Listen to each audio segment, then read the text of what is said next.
There's a river. It runs between two hills. And like many rivers, it does what rivers do best: flow quietly while watching people on either side tear each other apart. But this river, the Hanya River, is different. It doesn't just bring water, it brings drama, and death, and prophecy. Oh, and circumcision. But let's not get ahead of ourselves. Today, we're going back to a time when Christian missionaries were arriving in the Kikuyu highlands of Kenya, carrying Bibles in one hand and colonial disruption in the other. Our story is set between two ridges, Kameno and Makuyu. Now these aren't your typical friendly neighborhood ridges. No, these two are locked in a battle of pride, tradition, religion, and, well, let's just say things escalate quickly.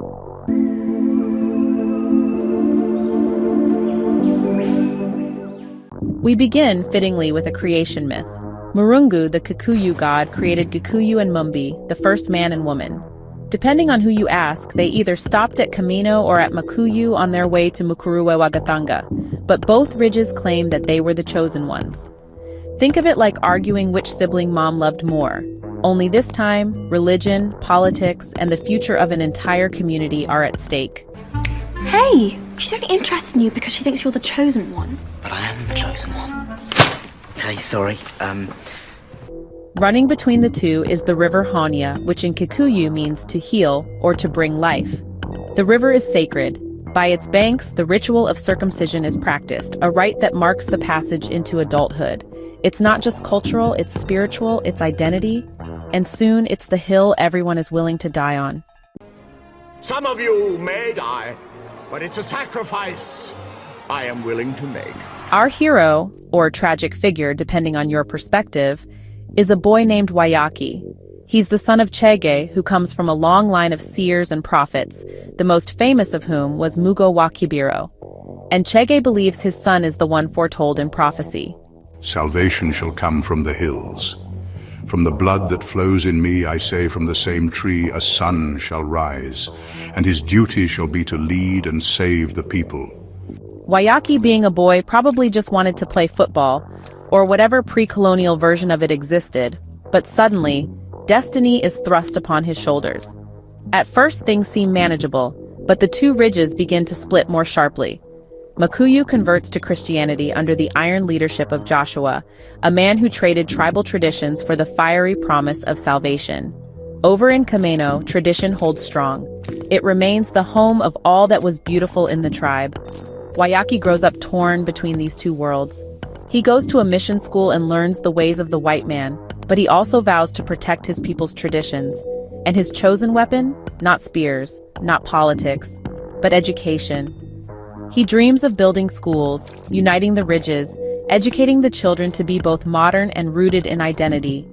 But his plan quickly runs into trouble, because in a Ngugi wa Thiongo novel, trouble is never more than 2 pages away. The breaking point comes with the story of Muthoni, Joshua's daughter. Muthoni is a Christian, but she wants to be circumcised. Not because she's renouncing Christianity, but because she wants to be a woman like her mother. So she runs away to Kameno to undergo the rite. Her father is furious. His daughter has fallen. But for Muthoni, it's about identity, not rebellion. Sadly, she dies from complications after the ritual. And just like that, all hell breaks loose. Joshua tightens his grip on Makuyu. Circumcision becomes not just a cultural rite, it becomes heresy. And Waiyaki? He's stuck in the middle, trying to build schools while watching the ground burn beneath him.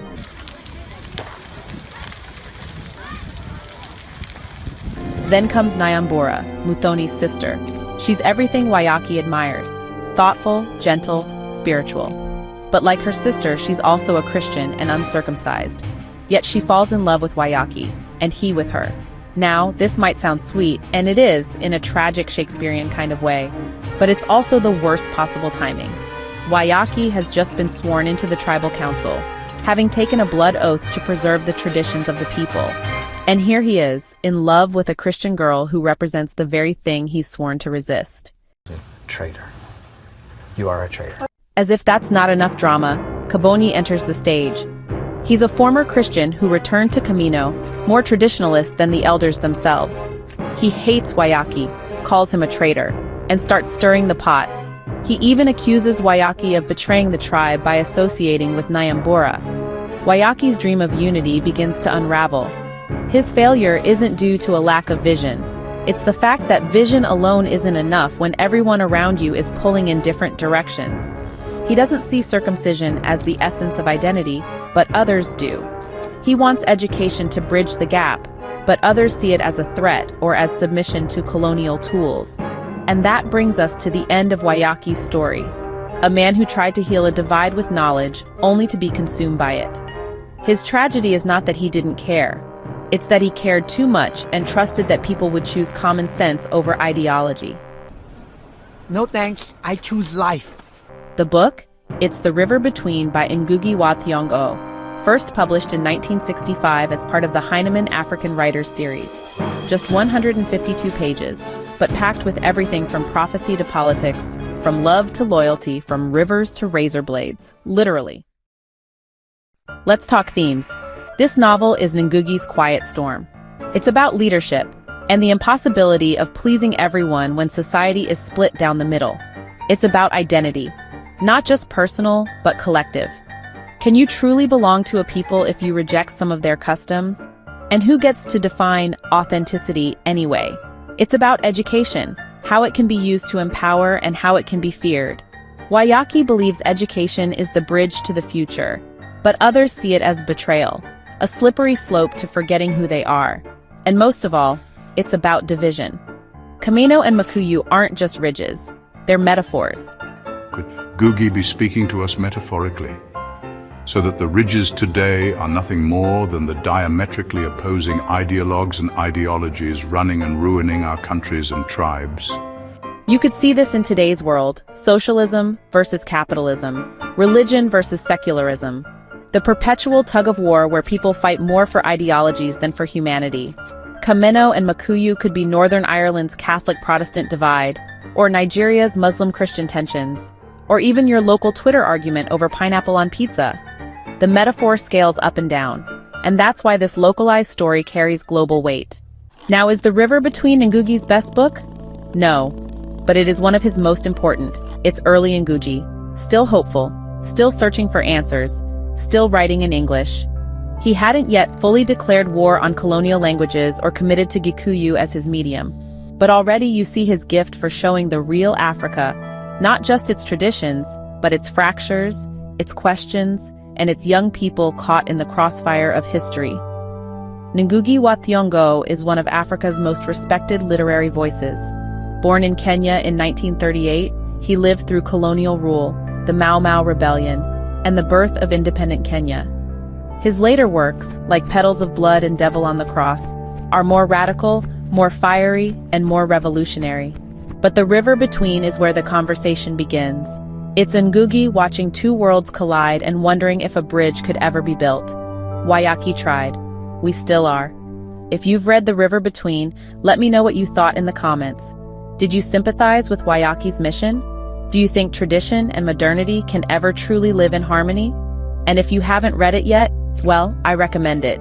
As an Ngugi, need I say more?